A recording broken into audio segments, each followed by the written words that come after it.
아멘. 네, 오늘은 왼손잡이 에훗입니다. 저 PPT도 하나 띄워주십시오.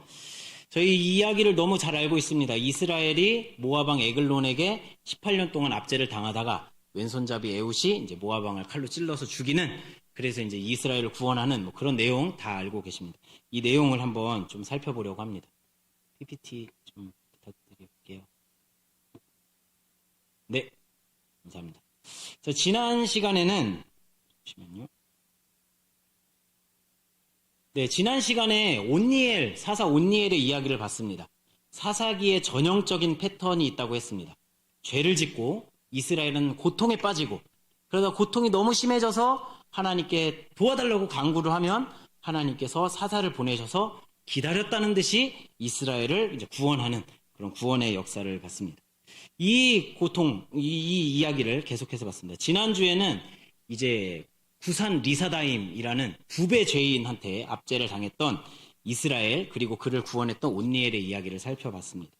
오늘은 이 왼손잡이 에훗을 통해서 하나님께서 우리에게 어떤 메시지를 주시는지 한번 살펴보도록 하겠습니다. 첫 번째 메시지는 이렇습니다. 한번 뚫리면 심장까지 밀고 들어온다. 비장하게 제가 썼는데 그렇습니다. 한번 뚫리면 심장까지 이제 밀고 들어온다는 겁니다. 뭐가? 죄가. 자, 한번 보겠습니다. 이 이스라엘 백성들은 이 모압왕 에글론에게 이제 압제를 당합니다. 온니엘 이후에 80년이라는 세월 동안 평화를 유지합니다. 그런데 이 평화가 지속되다 보니까 그 다음 세대가 나타나지 않겠습니까? 그리고 다음 세대에게 신앙이 잘 전수되어야 되는데 전수되어지지 않고, 또 평안함을 누리다 보니까 하나님을 잊어버리고, 그러다 보니 이 12절에 보면은 이스라엘 백성들이 다시 하나님 앞에서 범죄를 하게 됩니다. 지난번에는 부배제인 리산 구사다임에게 이렇게 압제를 당하더니 이번에는 모압왕 에글론의 이제 손에 잡히게 됩니다. 이 모압이라는 지역을 좀 살펴보면은 좀 이렇게 조금 알 수가 있는데요. 에돔, 암무리, 모압, 저 위에 제 사진 있는, 제 얼굴 있는데 저기 암몬 자손이 이렇게 있습니다. 저 예루살렘 가운데 있는 데가 이제 가나안 땅이고, 저 옆에 이제 요단강 오른편으로 이렇게 4개의 민족들, 그리고 아말렉은 보너스로 이렇게 5개의 민족들이 이렇게 있습니다. 그래서 외우려면 에돔, 아무리, 모압, 암몬 이렇게 하면은, 죄송합니다. 에돔, 아무리, 모압, 암몬 좀 연결되지 않습니까? 이렇게 하면은 이제 좀 쭈루루루를 이제 좀 알 수가 있습니다. 얘네들이 이제 오른편에 있었던 이방 민족들입니다. 그래서 얘네들이 이제 자주 싸움을 하게 되는데, 얘네들이 이제 이렇게 포진을 하고 있습니다. 그래서 13절에 보면 이렇게 기록되어져 있어요. 에글론은 암몬 자손과 아말렉 자손을 같이 모아서 이제 이스라엘을 침공한 겁니다. 그러니까 모압 혼자 한 게 아니라 아모리, 암몬 이렇게 다 합쳐서 아말렉하고 이제 합쳐서 이제 온 것이죠. 얘네들은 성경이 이야기하는 대표적인 악이었습니다. 왜 그러냐면 신명기 23장 3절에 보면은 이렇게 이제 기록되어져 있습니다. 암몬 사람과 모압 사람은 주님의 총회의 회원이 되지 못합니다. 얘네들은 10대뿐만이 아니라 영원히 주님의 총회에 되지 못합니다. 이렇게 하나님께서 아예 선을 딱 그어버렸어요. 너는 절대 못 들어온다. 이렇게 선을 그었는데 왜 그러셨을까요? 이 뒤에 4절 5절에 보면 바알보올 사건 때문이라고 이제 기록을 하고 있습니다. 바알보올 사건은 민수기 25장에서 일어났던 사건인데요. 얘네들이 왜 이렇게 대표적인 악이냐면, 이 이스라엘 백성들이 모압 땅을 지나갈 때에 이 모압 왕 발락이 제사장 발람에게, 이름이 좀 어렵습니다. 발람 이렇습니다. 발람에게 시켜가지고 이스라엘에게 막 3번 넘게 저주를 막 시킵니다. 그런데 발람이 3번을 저주하나요? 안 하나요? 안 합니다. 오히려 3번을 축복을 합니다. 요 사건이 있으니까 이 발락이 화가 났었나 봐요. 그래서 발람한테 물어보습니다. 야, 어떻게 하면 이스라엘을 괴롭힐 수 있냐? 그랬더니 발람이 이제 이 모압 여자들을 이스라엘 백성 가운데 침투시키라고 이렇게 얘기를 합니다. 그래서 모압 여자들이 이스라엘 백성 가운데 들어가요. 그럼 이제 이 밝히는, 죄송합니다, 이스라엘 백성들이 여자가 너무 이뻤는지 그들과 한 몸이 되어지고 그들의 우상들을 따라 살기 시작합니다. 이게 바알 부올 사건이었습니다. 그래서 이스라엘 백성들이 이 여자를 따라서 모압 여자들을 따라서 바알 부올 사건이 일어나고 그곳에 숨겨져 있었던 여자 고습이라는 여자가 있었는데 그 텐트에서 이렇게 안 좋은 일을 하고 있는데 그때 이 제사장 비느하스가 가서 두 사람을 창으로 찔러 죽이는 그런 사건을 혹시 기억하시나요? 그런 사건이 있었습니다. 그 사건 때문에 하나님께서는 이 모압과 암몬 자손 얘네들은 여호와의 총회에 절대로 들어오지 못한다. 이렇게 이제 선포를 하고 있는 겁니다. 그러니까 대표 악이에요. 모압과 암몬 하면은. 그리고 또 하나 족속이 함께 있었습니다. 누구냐면 아말렉이었습니다. 이 아말렉은 아주 치사한 애들이었습니다. 얘네들이 이 출애굽기 17장에 보면은 이스라엘 백성들이 이제 막 이집트를 탈출을 했어요. 그러니까 이 노예 생활을 한참 몇백 년 동안 하다가 간신히 탈출을 했으니까 얘네들이 가진 게 있습니까? 없습니까? 그냥 노예 그 거적대기 옷도거리 하나 그냥 걸치고 나왔는데 이렇게 아무것도 없는 얘네들을 아말렉이 와가지고 공격을 한 겁니다. 그때 이제 하나님께서 이제 막 급해가지고 어떻게 해요? 모세를 세워가지고 모세 양옆에 모세가 기도할 때 어떻게 하죠? 누가 있었죠? 아론과 훌이라는 사람, 이 두 사람을 딱 세워가지고 손을 들고 쥐야 막 기도하게 하는 겁니다. 쥐야 막 기도하는데 손이 내려가면 야 친다 안돼 손 올려 하면 이기고 치면 안돼 올려 하면 이기고 막 이렇게 해서 이제 기도해서 이제 올려서 이기는 사건. 이제 밑에서는 여호수아가 막 싸우고 있고 막 이런 전쟁터가 일어나는 겁니다. 아무것도 없는데 아말렉이 이렇게 공격을 했을 때 하나님께서 구해주신 사건이 있습니다. 요 아말렉을 하나님이 너무너무 미워하시는 거예요. 이렇게 연약할 때 공격했다 이거죠. 감히 내 백성을 니놈이 공격해? 그래서 이 아말렉은 성경 내내 하나님이 이 심판하시려고 이렇게 하는 것을 이제 보여주게 됩니다. 이 아말렉을 추적하면 재밌는데 여기선 여기까지만 하겠습니다. 그래서 이 모압, 암몬, 아말렉 얘네들은 하나님이 싫어하시는 대표적인 악이라고 할 수 있는 겁니다. 근데 얘네들이요 센 애들이 아닙니다. 얘네들은 별것 아닌 애들이었어요. 우리 요즘 친구들 말로 하면 쪼렙. 모르시나요? 쪼렙 표현 모르시나요? 레벨이 작은 애들, 쪼레벨. 이렇게 쪼렙이라고 이제 표현합니다. 왜 그러냐면 얘네들이 강한 족속이 아닙니다. 얘네들이 이스라엘이 먼저는 이렇게 요단강 동편으로 이렇게 걸어 올라올 때 이렇게 침입해서 들어올 때에 모압 암몬 자손을 부수면서 들어오거든요. 근데 얘네들이 아주 쉽게 정복당합니다. 성경에 그렇게 많은 부분을 차지 않고 쉽게 간단하게 짧게 이기는 것으로 나옵니다. 심지어 아말렉은 약간 나라 없는 도적대 같은 느낌으로 나타나요. 그러니까 나라가 제대로 이제 없는 겁니다. 막 사막을 돌아다니면서 남의 거 약탈하면서 먹는 그런 애들 같이. 거기다가 이 모압왕 에글론을 표현할 때 왕이면 좀 멋있고 이렇게 막 이렇게 철병거 막 입고 이렇게 해야 되는데 얘는 표현이 비둔하다 이렇게 표현해요. 3장 17절에 가면 이렇게 뚱뚱하다 그리고 둔하다 이렇게 표현합니다. 성경에서는 죄송합니다. 혹시 그런 분도 없죠? 약간 이 비둔하고 둔한 것을 이 영적인 것하고 연결을 하면서 조금 이제 이 악한 것 또 좀 별로 좋지 않은 것 약간 부정적으로 이렇게 표현을 합니다. 우리는 다 건강합니다. 아멘. 하여튼 그렇게 표현을 합니다. 근데 나중에 이렇게 에글론을 이렇게 비둔하다 표현하는데 사무엘 시대에 언약궤를 빼앗기는 사건이 일어납니다. 그때에 있었던 제사장 엘리도 성경에 표현할 때 비둔하다고 이렇게 표현을 하고 있습니다. 그러니까 약간 영적으로 악한 것들을 표현할 때 이렇게 표현합니다. 심지어는 이 에글론이 어떻게 죽습니까? 에훗이 이제 가서 왼손에서 칼을 촥 뽑아가지고 이렇게 죄송합니다.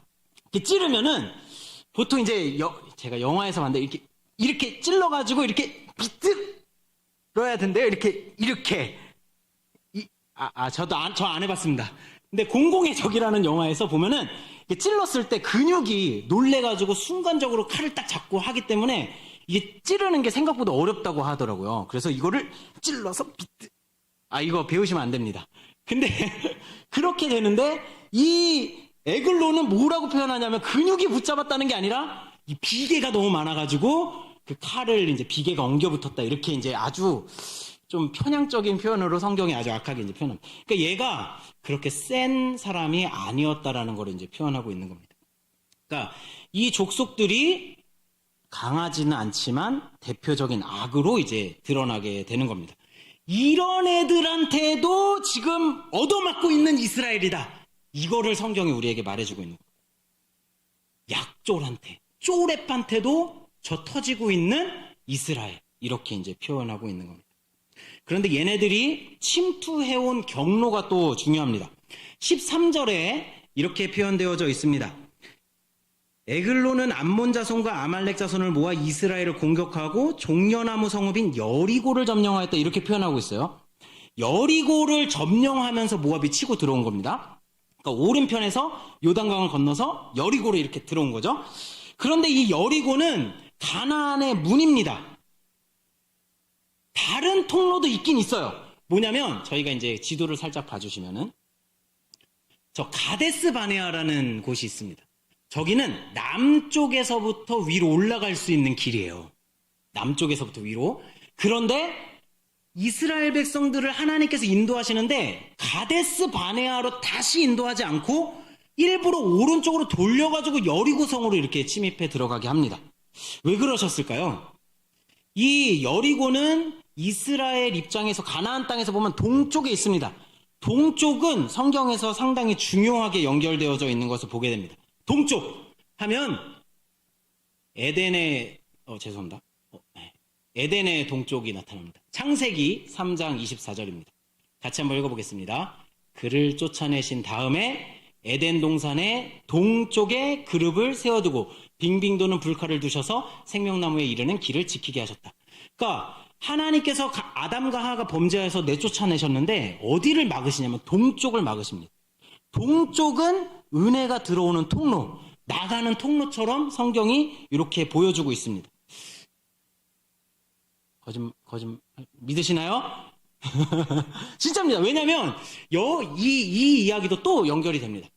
이스라엘 백성들이 가나안 땅에 들어와서 여호수아의 이끌림을 받아서 가나안 땅을 점령합니다. 그때 그리심산과 에발산에서 축복과 저주를 선포하는데 이 그리심산과 에발산이 좀 독특합니다. 쌍둥이 산이에요. 근데 이게 남쪽과 북쪽으로 이렇게 있습니다. 그래서 북쪽은 에발산, 남쪽은 그리심산 이렇게 되어 있어요. 그런데 얘네들이 축복과 저주를 선포할 때 어떤 식으로 선포를 하냐면 여기를 한번 보겠습니다.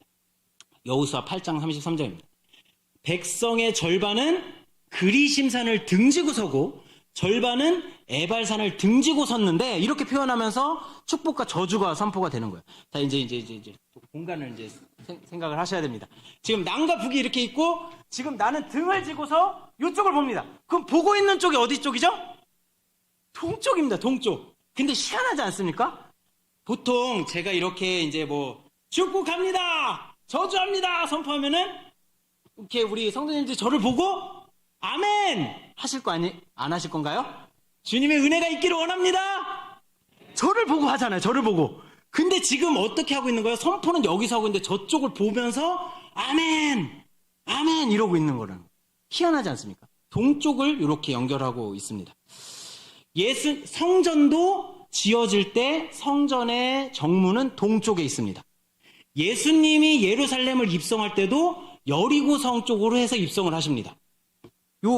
이렇게 동쪽을 통해서 뭔가 은혜가 들어오는 통로처럼 성경이 우리에게 가르쳐주고 있다는 겁니다. 신천지 아닙니다. 이렇게 막 아무렇게나 연결하는 거 아닙니다. 그래서 이제 이렇게 여리고로 통해서 들어오는데 여리고에서 무슨 여리고가 점령나겠다 이렇게 얘기하는 거예요. 하나님의 은혜의 통로를 꽉 틀어막고 이 쪼렙 아무것도 아닌 애들이 완전히 문을 틀어막고 들어와서 심장까지 침투해 들어왔다라는 것을 성경이 우리에게 막 가르쳐주고 있는 거죠. 그러니까 이스라엘이 한 번 무너지기 시작하니까 정말 아무것도 아닌 쪼렙 애들한테까지도 별것도 아닌 애들한테까지도 당하고 지금 얻어맞고 있다. 문이 조금 열리니까 심장부까지 막 침투해 들어와서 차지하고 18년이라는 세월 동안 얘네들을 지배하고 있다. 이거를 이제 그렇게 보여주고 있다는 겁니다. 사실 우리의 삶을 봐도 그렇죠. 우리도 요건 괜찮겠지 하는 것들이 있습니다. 막 마음이 찝찝한데 요건 괜찮겠지 하고 하는데 그것들이 어느새 우리의 마음의 문을 열고 들어오기 시작하는 것을 보게 되는 거죠. 아무것도 아닌데 착 들어와서 문을 확 열고 와르르 들어오는 것을 보게 해주겠다. 댐이 무너질 때 어떻게 무너지죠? 댐이 작은 구멍 하나가 굉장히 위험합니다. 이게 빵 무너지면 댐 전체가 터지는 것과 똑같습니다. 제가 인터넷 창을 검색할 때 구글을 씁니다. 구글은요, 아무것도 없어요. 아무것도. 구글 들어가 보셨나요? 구글 홈페이지? 아무것도 없고 검색 이렇게 있습니다. 근데 이제 네이버 가면은 네이버 휘황찬란 막 광고 막 이렇게 있습니다. 그래서 제가 네이버에 딱 들어가면 이렇게 검색 뭘 하려고 들어갔는데 어머 이게 뭐야? 어머 재밌네. 그러면서 뭐 계속 뭐 클릭하고 뭐 계속 안 그러시나요? 그 인터넷 검색하다 보면 그러다가 잠깐만 내가 뭐 하려고 그랬지? 막 이럽니다. 막 이렇게 아주 조그만 틈을 통해서 막 이제 퍼져나가는 것을 이제 보여주고 있는 거죠. 교회도 이런 식으로 침탈을 당하고 우리의 삶도 죄악이 이런 식으로 들어오게 됩니다. 교회도 이런 식으로 당해왔습니다. 성경에 오류가 있다라는 자유주의 신학이 들어오면서 성경을 온전히 믿지 못하는 신앙이 막 교회 안에 퍼지기 시작했습니다. 그래서 유럽 교회가 전부 무너지게 되었습니다. 성경보다 이성이 앞선다고 하면서 창세기의 창조를 다 무너뜨리고 지금은 동성애를 찬성하는 교회도 막 나타납니다.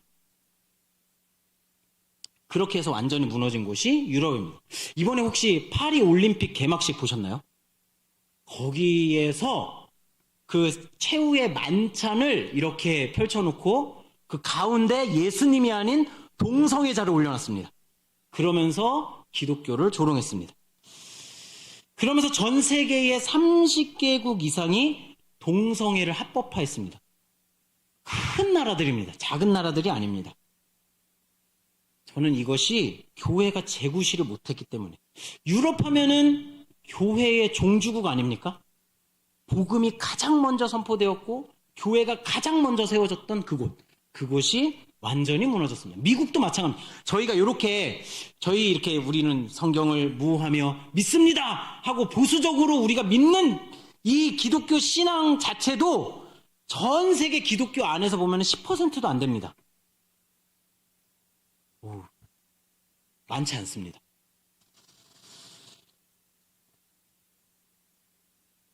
이런 현상들이 교회 안에서 일어나고 있는 겁니다. 제가 이제 동성애 얘기를 잠깐 했는데, 동성애를 막 피켓 들고 반대하자! 동성애 안 된다! 이렇게 하자는 얘기가 아니라, 저희 동성애자들도 우리 교회에 들어온다면, 사랑을 충분히 받고 예수님을 만나고 변화되는 수준의 교회가 되어야 되지 않겠는가 이런 생각을 해보는 겁니다. 피켓 뜬다고 동성애자 없어지지 않습니다. 우리는 그거를 받아서 예수님을 전하고 변화시킬 수 있는 그런 교회가 되어야 된다고 생각합니다. 이런 식으로 교회는 차츰차츰 물들어왔고 지금은 이제 막 끝판왕을 보고 있는 것 같습니다. 우리의 삶 속으로 밀고 들어오는 죄악들, 또 우리 교회로 세상 속으로 퍼져가는 죄악들을 막기 위해서는 우리 교회가 소망이 되어야 된다 이렇게 생각이 됩니다. 그럼 어떻게 해야 될까? 이렇게 유린당하고 침탈당한 이스라엘은 어떻게 했는가? 두 번째입니다. 하나님의 은혜를 기억하라입니다. 하나님의 은혜를 기억하라. 이스라엘은 간구하고 하나님께 부르짖었습니다. 그래서 하나님께서는 사사를 세우십니다. 누구였죠? 왼손잡이 에웃입니다. 여기서 왼손잡이란 오른손을 못 쓰는 자예요. 오른손을 못 쓰는 자. 이렇게. 오른손을 못 쓴다고 이제 성경에 기록되어 있죠. 그래서 왼손잡이라고 합니다.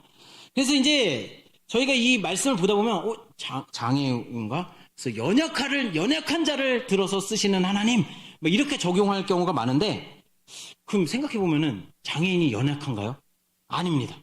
장애인이라고 전혀 연약하지 않을 수 있습니다. 불편할 수는 있지만 저는 오히려 강한 사람들이 있다고 생각합니다.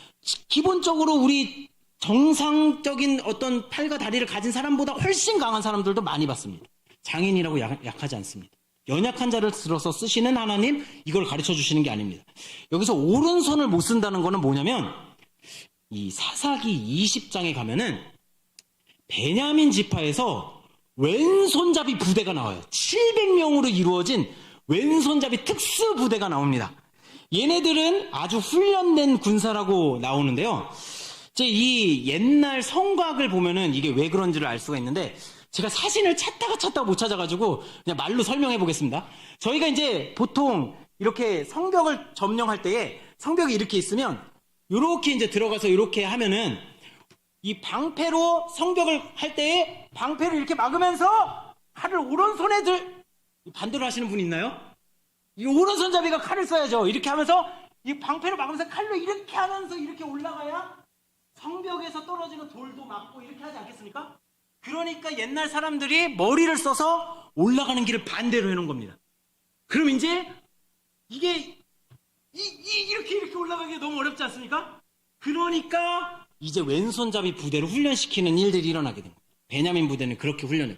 오른손에 방패를 들고 왼손으로는 돌팔매도 돌리고 칼도 잡고 막 이렇게, 이런 부대가 700명이 있었다. 베냐민 지파가 나중에 이제 보게 되면 아주 강합니다. 얘네들이 이렇게 이제 나오는데 일부러 오른손을 묶고 왼손으로 싸울 수 있도록 약간 스파르타 군대처럼 길러낸 병사들이었던 겁니다. 그러니까 에웃은 장애를 가진 게 아니라 오히려 고도의 훈련을 받은 병사라고 할 수 있습니다. 그래서인지 이스라엘 백성들은 15절에 이 에웃을 뽑아가지고 조공을 바치는 일을 합니다. 그러니까 하나님은 그거를 통해서 이제 일을 하시는 겁니다. 이 에웃이 15절에 가보면 이렇게 기록되어져 있습니다. 죄송합니다. 15절에 이렇게 표현되어져 있는데요. 이스라엘 자손이 주님께 부르짖으니 주님께서 그들에게 한 구원자를 세우셨는데 그가 곧 베냐민 지파 게라의 아들인 왼손잡이 에웃이다. 이스라엘 자손은 에웃을 시켜 모압왕 에글론에게 조공을 보냈다. 이래서 이스라엘 백성들이 에웃을 딱 뽑는 겁니다. 하나님께서 그를 통해서 일하시겠다. 그래서 에웃도 굳은 결심을 했던 것 같습니다. 어떻게 보면은 이게 이 18년이라는 세월 동안 압제를 받았으니 이를 갈고 있었을지도 모르겠어요. 이거 그냥 그래서 이 출발하면서부터 오른쪽 허벅지에 칼을 딱 숨겨가지고 이제 조공을 바치러 이제 가는 겁니다. 계획했었는지는 모르겠지만 첫 번째 조공을 바치러 갔을 때는 에글론을 죽이는 것을 시도하지 않습니다. 그리고 나서 다시 돌아오게 되는데요. 여기를 이제 우리가 자주 건너뛰게 되는데 19절로 한번 가보면 좋겠습니다. 19절 한번 찾아서 읽어보실 수 있을까요? 19절 같이 읽겠습니다. 그러나 에훗 자신은 길갈 근처 돌 우상들이 있는 곳에서 돌아와. 그러니까 가자마자 에글론을 죽인 게 아니라 가서 조공을 바치고 다시 돌아옵니다. 다시 이 모압 땅까지 이제 간 거예요. 에훗이 이제 애들을 데리고서 조공을 바치러 모압 땅으로 갔다가 이제 다시 뭔가 하여튼 뭔가 미심쩍어서 돌아왔어요. 돌아오다가 길갈에서 멈추는 것을 보여줍니다. 성경은 거기에 딱 포커스를 맞추고 있어요. 길갈에서 멈추면. 길갈이 어떤 곳이죠? 길갈. 맞습니다. 수치가 굴러갔다라고 했던 곳입니다. 길갈. 제가 그때 한번 얘기해드렸죠? 무협지에서 칼! 하면은 이렇게 가는 거. 길갈! 하면서 이렇게 수치를 굴려보내는 이런 장소입니다.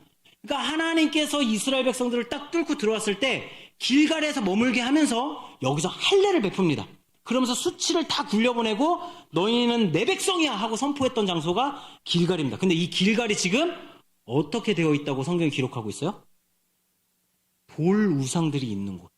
그러니까 여기에는 요단강을 건너면서 12돌을 모아가지고 거기에다 쌓아놓고 하나님을 기념했던 장소인데 거기가 지금 돌 우상들이 가득한 우상을 만드는 우상 공장, 돌 채석장이 거기에 있었던 겁니다. 에훗이 거길 돌아오다가 길갈을 보는 순간 눈이 뒤집히는 거 아니었을까요? 거기서 하나님의 은혜를 기억하진 않았을까 이런 생각이 듭니다. 하나님의 은혜를 기억하는 겁니다. 나의 모든 수치를 굴러가게 하셨던 하나님, 가나안 땅을 정복하러 올 때 쪼렙이었던 모압과 암몬, 아말렉을 다 부수고 능력의 하나님으로 우리를 여기다 데려다 놓으셨던 그 하나님, 광야에서 일하셨던 하나님, 이집트에서 10가지 재앙으로 이집트를 부수고 우리를 구원해내셨던 하나님, 이렇게 하나님의 능력, 전능하심을 다시 한번 기억하는 그곳, 길갈이었던 것입니다. 그곳에서 에훗은 마음을 다시 잡고 다시 에글론에게 이제 다시 찾아가는 겁니다. 모압 땅으로 다시 돌아갑니다. 여기서 돌아가다라는 것은 슈브라고 하는 히브리어 동사인데요. 슈브는 마음을 돌이키다 할 때 씁니다. 행동을 돌이킬 때도 씁니다. 그래서 에글론을 찾아 돌아갑니다. 우리도 에훗처럼 모르겠습니다. 어떤 갈등이 마음속에 있었는지 모르겠습니다. 우리도 상황이 여의치 않아서 흔들릴 때도 있고 에훗처럼 왔다리 갔다리 갈등할 때도 있습니다. 분명히 결심하고 칼을 뽑으려고 했는데 뭔가 하여튼 안 돼서 멈춰서 돌아설 때도 있습니다. 그러나 하나님께서는 우리가 돌이켜서 다시 한번 하나님의 뜻을 쫓아가기를 원하십니다. 우리가 그때 기억해야 될 게 뭐냐? 하나님의 은혜라는 것입니다. 매 순간 우리에게 허락하시는 하나님의 은혜를 다시 기억할 때 우리는 새 힘을 얻고 다시 돌이킬 수 있는 은혜가 있을 수 있다는 것. 그래서 에훗은 이제 돌아갑니다. 그리고 마침내 에글론이 이제 뒤에 자리에서 똥을 싸고 있는 틈을 타서 배를 푹 찔러가지고 이제 암살을 하게 되는 거죠. 악의 심장을 관통시켜버리는 겁니다. 그리고 에훗은 그대로 도망칩니다. 그리고 다시 26절에 가면은 어디로 가냐면 26절에 이렇게 기록되어져 있습니다. 그들이 기다리는 동안에 에훗은 몸을 피하여 돌 우상들이 있는 곳을 지나서 스이라로 도망간다. 그러니까 한 번 더 돌 우상이 있었던 길갈을 또 지나가면서 하나님의 은혜를 다시 기억하면서 이제 진짜 에글론을 물리쳐야겠다. 진짜 모압을 물리쳐야겠다 하면서 병사들을 모으러 갑니다. 그리고 28절에 외칩니다. 이스라엘 백성들을 싹 모아가지고 나를 따르라. 주님께서 너희 원수 모압을 너희 손에 넘겨주셨다. 그러면서 이 모압 땅으로 다시 진군해서 쳐들어가서 이 모압 병사들을 완전히 섬멸하게 됩니다. 이 섬멸할 때도 일부러 요단강을 딱 막아서요. 너 절대 그냥 못 나간다. 너는 죽어야 끝장나 하고 요단강을 막아서서 거기서 10,000명을 완전히 섬멸해 버리는 것입니다. 그렇게 에훗은 이스라엘을 구원하게 됩니다. 지금 우리가 살고 있는 이 세대는 점점 더 하나님을 모욕하고 교회의 기세는 점점 더 축소되어져 가는 것 같습니다. 우리도 모르는 사이에 죄가 우리의 삶 속으로 침투해 들어오고 우리를 연약하게 만들고 우리를 흔들리게 만드는 일들이 계속해서 생깁니다. 하지만 교회는 흔들릴 수 없습니다. 흔들리더라도 주님의 은혜를 다시 기억할 때 다시 세워질 수 있습니다. 그리고 우리는 그 아무것도 아닌 것에 휘둘리지 않고 능히 그것을 물리칠 수가 있음을 믿습니다. 하나님의 은혜가 필요합니다. 우리는 다시 한번 길을 열 필요가 있습니다. 지혜가 필요합니다. 지금 우리 지치고 뜨거운 여름을 지나가고 있습니다. 밖에 나가면 몸이 녹아내리는 것 같습니다. 진짜 너무 힘들다. 그래서 우리의 마음도 쉽게 지치고 우리의 몸도 쉽게 지칩니다. 우리의 마음도 쉽게 무너질 수 있는 것 같습니다. 하지만 우리가 이 하나님의 은혜를 다시 기억하면서 힘을 비축하는 여름, 휴가 떠나실 거잖아요? 안 가실 건가요? 휴가 가셔야죠. 가시지만 거기서도 하나님의 은혜를 기억하면서 다시 한번 일어설 수 있는 힘을 비축하고 은혜를 다시 한번 기억하는 시간, 그리고 우리가 다시 한번 이 여름을 지나갈 때에 다시 한번 우리 교회를 함께 세워갈 수 있는 그런 은혜가 넘치는 그런 여름이 되었으면 좋겠습니다. 우리 같이 이 찬양했으면 좋겠는데요. 하나님의 은혜 우리 같이 찬양했으면 좋겠습니다.